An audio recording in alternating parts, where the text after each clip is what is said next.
সন্ধ্যাবেলায় যে আমরা ঘরে প্রদীপ জ্বালাই,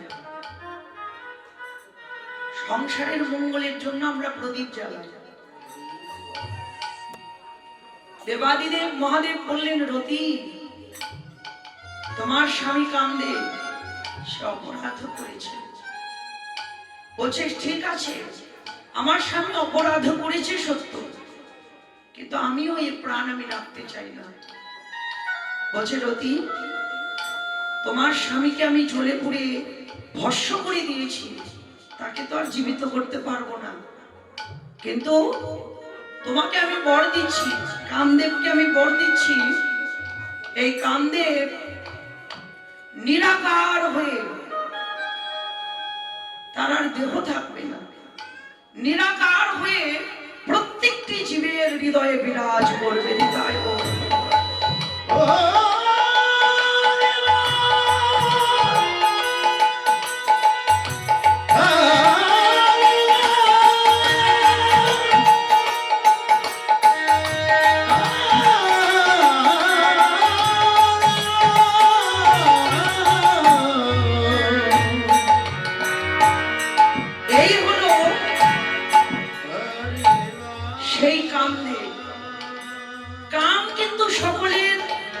দেহে আছে, সবার দেহে কাম বিরাজ করে, কিন্তু কামকে আমরা কেউ দেখতে পাই না। এই হলো সেই কামদেব। এই কামদেবের অন্তরে বড় অহংকার ছিল, কিন্তু গৌরের রূপে নয়ন দিয়ে ওই কামদেবের দর্প চূর্ণ হলো। কামদেবের দর্প চূর্ণ হলো। কামদেব গৌর কৃপা করো বলে গৌর চরণে এসে শরণ নিল। বৈষ্ণব কবি বললেন, জগৎবাসী শুধু ওই কামদেব কেন, এই জগতে যার অন্তরে যত মান থা, যত মান থা, যার অন্তরে যতই অভিমান থা, অভিমান থা, ভজনের বলে হো আর সাধনার বলে হো, সাধনার বলে হো, জগতের কোন ভাগ্যবান কোন ভাগ্যবতী যদি, ভাগ্যবতী যদি প্রভুর ওই মাধুর্য মণ্ডিত রূপে নয়ন দেখে, প্রভুর ওই ভুবন ভোলানো রূপটা যারা নয়নে হেরে, তাদের যে মানবিমান,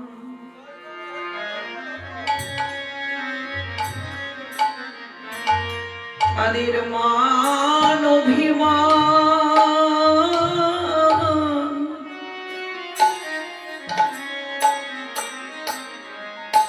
কিছু থাকে না রে। গৌর গোবিন্দকে ভালোবেসে গৌর গোবিন্দের ওই ভুবন ভোলানো রূপটা হৃদয়ে আশ্রয় করে,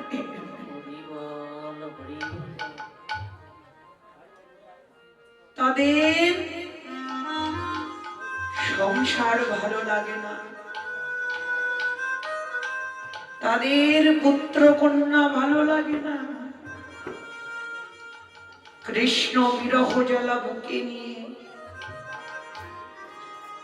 দিনের অধীন কাঙ্গাল হয়ে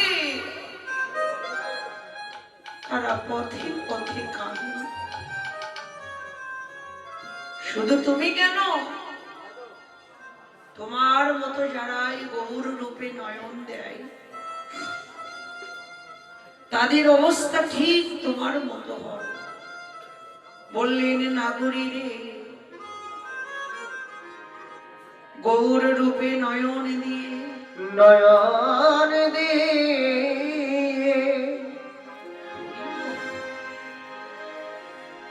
এখন আমার গৃহকর্ম ভালো লাগে না, ভালো লাগে না, সংসার ধর্মে মন বসে না, মন বসে না ওই রূপের মানুষ সদাই আমার হৃদয় জাগে।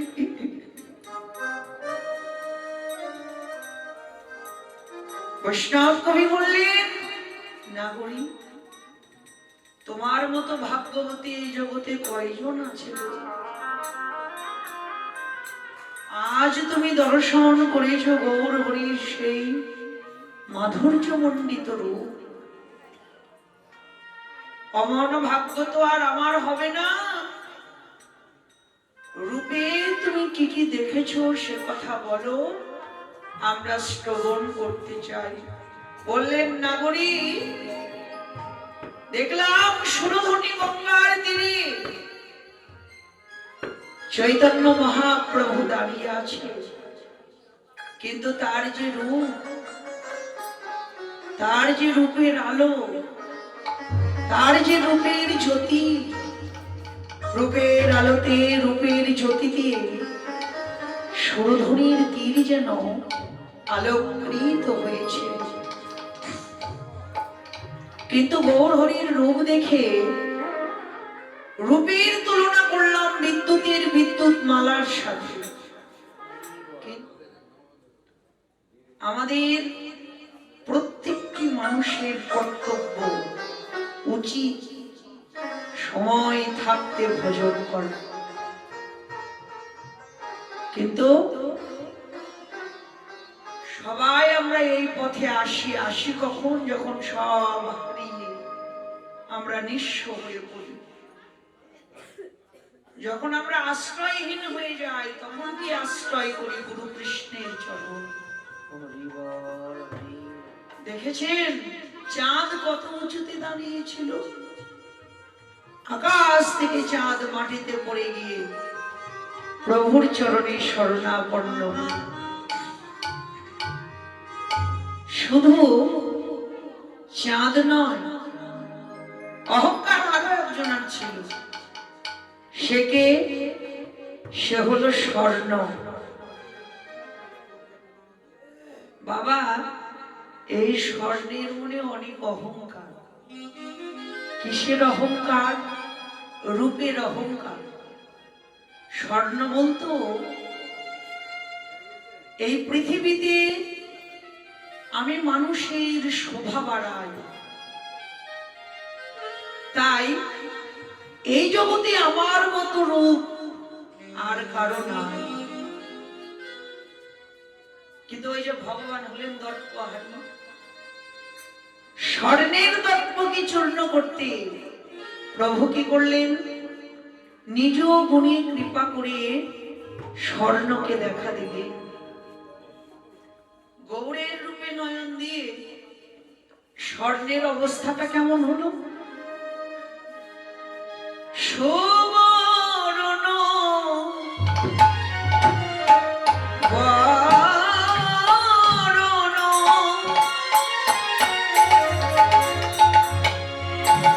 ওরে হেরি নিজ কুবরণ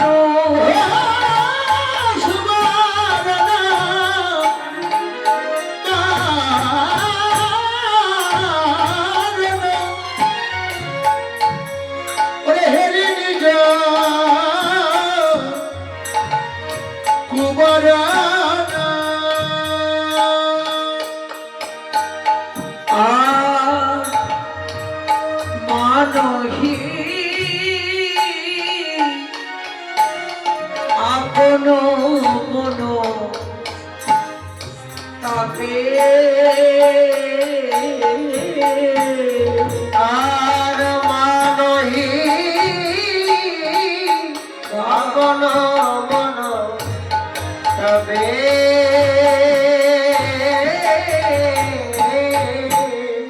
স্বর্ণ বলে আমায় কেউ তো করবে না রে, বলে আমায় কেউ তো করবে না রে।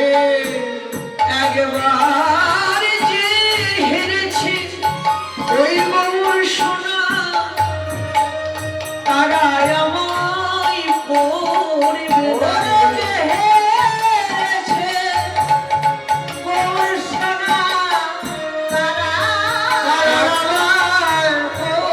না রে একবার যে হেরেছে ওই গৌর সোনা এবার গৌর জানে উপাসনা। হেরেছে রে গৌরসোনা, গৌর জানে উপাসনা। হেরেছে রে গৌরসোনা, আমার করবে না রে আর মানবী।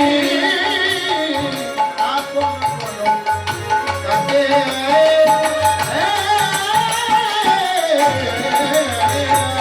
তাই নিজ তনু জারি ভাষণ সম করাইতে। আর নিরতন জারি ভাষণ সভা করাইতে নিজ তনু জারি ভাষণ সম করাইতে রে। আর নিরতন জারি ভাষণ সভা করাইতে এসে পৈঠল অনল সন্তাপে। আর পৈঠাল অনাল সাথে আয় পৈঠল অনল সন্তাপে। বলে আমি রঘুবনে আমি রঘুবনে এছাড় পুরানা রাঘবনে আমি ধার কানা রাঘবনে আমি অনলি জেলে প্রাণীতে জীব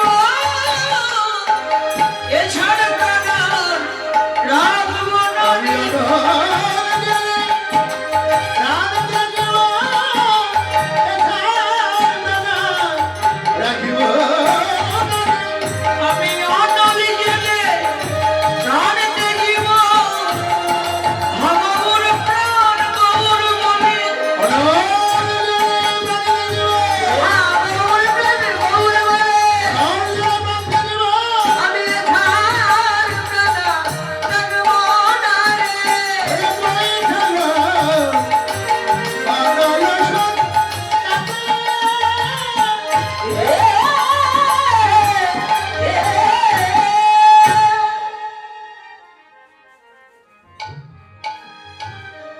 নিতাই গৌর হরিবল। স্বর্ণ কি বললেন?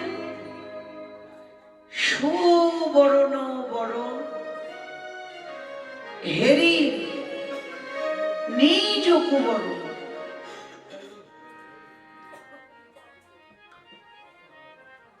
স্বর্ণের আর একটা নাম হলো সুবরণ।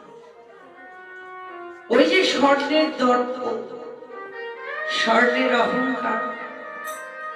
পৃথিবীতে আমি মানুষের শোভা বাড়াই, তাই এই পৃথিবীতে আমার মতো রূপ আর কারো নাই। কিন্তু গৌরীর রূপে নয়ন দিয়ে স্বর্ণ বলছে সুবর্ণ বরণ হেরি নিজ কুবরণ। জয় রাধে। স্বর্ণ নিজের রূপটা দেখছে, আর একবার আমার গৌর হরির রূপটা দেখছে। শাস্ত্রে বললেন ভগবানের লীলা স্মরণ। লীলা স্মরণ হলো জীবের ভজন। এই যে কষ্ট করে এখানে বসে আছেন না, রাত্রি যাচ্ছেন এই আঙ্গিনায় বসে, গোপাল বাবুর আমন্ত্রণে সবাই এসেছেন, বসে বসে ভগবানের নামে রাত্রি যাপন করছেন।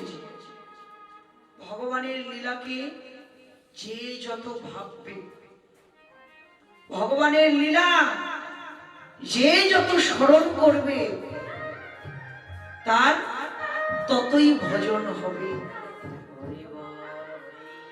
হয়তো প্রশ্ন জাগবে, কীর্তন শুনে কি হবে? এই যে রাত্রি জেগে এখানে বসে আছি, কি পাবো আমরা? পূজ্যপাদ ডক্টর মহানামব্রত ব্রহ্মচারী বললেন, 1 বছর ভজন সাধন, তন্ত্র মন্ত্র স্তব স্তুতি পূজা অর্চনা করে যে পুণ্য ফল লাভ হয়, একদিন মাত্র রাধা গোবিন্দের এই অষ্টকালীন লীলা স্মরণ করলে সে পুণ্য ফল।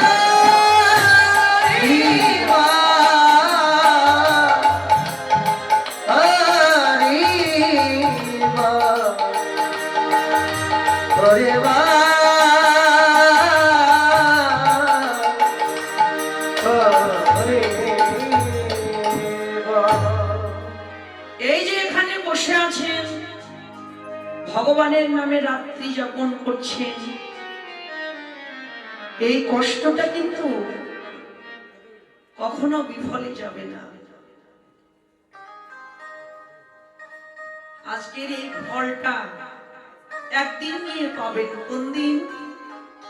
যেদিন ওই ভব নদীর ঘাটে গিয়ে দাঁড়াবেন। এই স্থানটা যারা যোগ্য ব্যক্তি তাদের জন্য, অযোগ্য ব্যক্তির জন্য কিন্তু এই জায়গা নয়। আর অযোগ্য ব্যক্তির জন্য যদি এই জায়গা হতো, এত জায়গা এখানে কিন্তু পড়ে থাকতো না। যারা যোগ্যজন তারাই একমাত্র আজকে এই নববৃন্দাবনে আসন গ্রহণ করে বসে আছে। তো দেখুন স্বর্ণ কি বলছে, সুবর্ণ বরণ হেরি নিজ কুবরণ। সুবরণ স্বর্ণের আর একটা নাম হলো সুবরণ। এই স্বর্ণের মনে বড় অহংকার।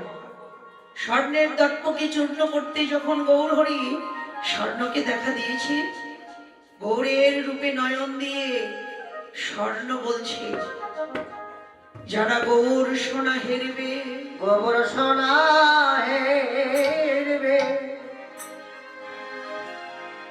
তারা আমায় করবে না, আমায় করবে না। যারা গৌর সোনা হেরবে তারা আমায় করবে না। তাই তো মহাজন বললেন, একটা মাধুর্য আর একটা ঐশ্বর্য। যারা মাধুর্যকে আশ্রয় করে, ঐশ্বর্য তাদের কাছে তুচ্ছ। আবার যারা ঐশ্বর্যকে আশ্রয় করে, মাধুর্য তাদের কাছে তুচ্ছ। প্রমাণ দেখবেন, ঐশ্বর্য আর মাধুর্য, মাধুর্যকে আশ্রয় করলে ঐশ্বর্যের দাম তাদের কাছে নাই, তুচ্ছ তাদের কাছে ঐশ্বর্য। আবার যারা ঐশ্বর্যকে আশ্রয় করে, মাধুর্য তাদের কাছে তুচ্ছ।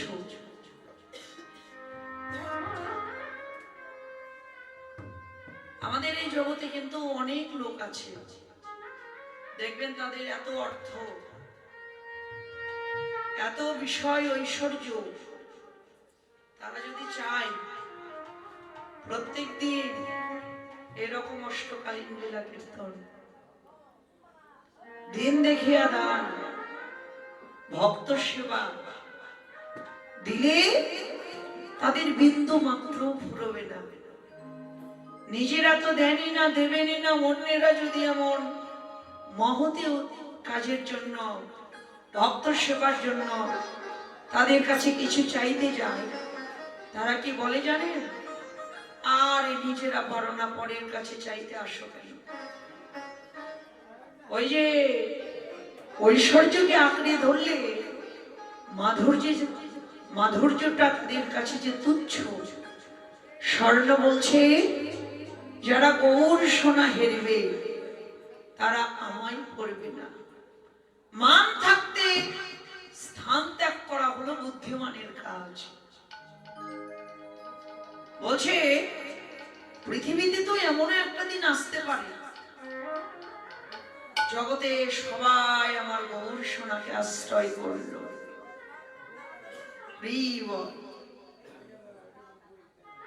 এই যে আমার এই বাবাজিকে দেখুন, রাধে রাধে।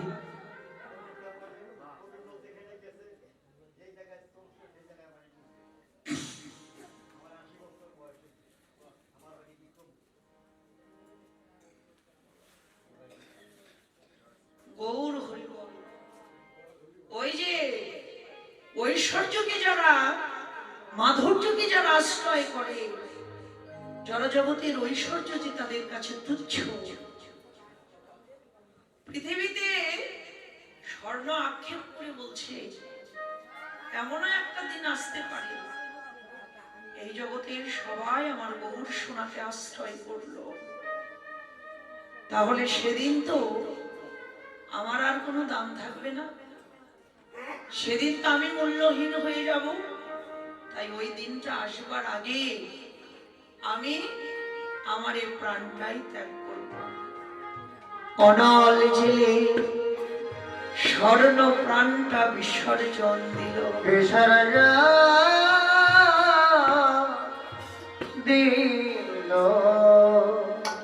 বৈষ্ণব কবি বললেন যা সমবিধি কই অধিক নাহি অনুভরি, যা সমবিধি কই অধিক নাহি অনুভরি, তুলনা দেবার নাহি ঠোর, আর তুলনা দেবার নাহি ঠোর, তুলনা দেবার নাহি ঠোর, আর তুলনা দেবার নাহি ঠোর,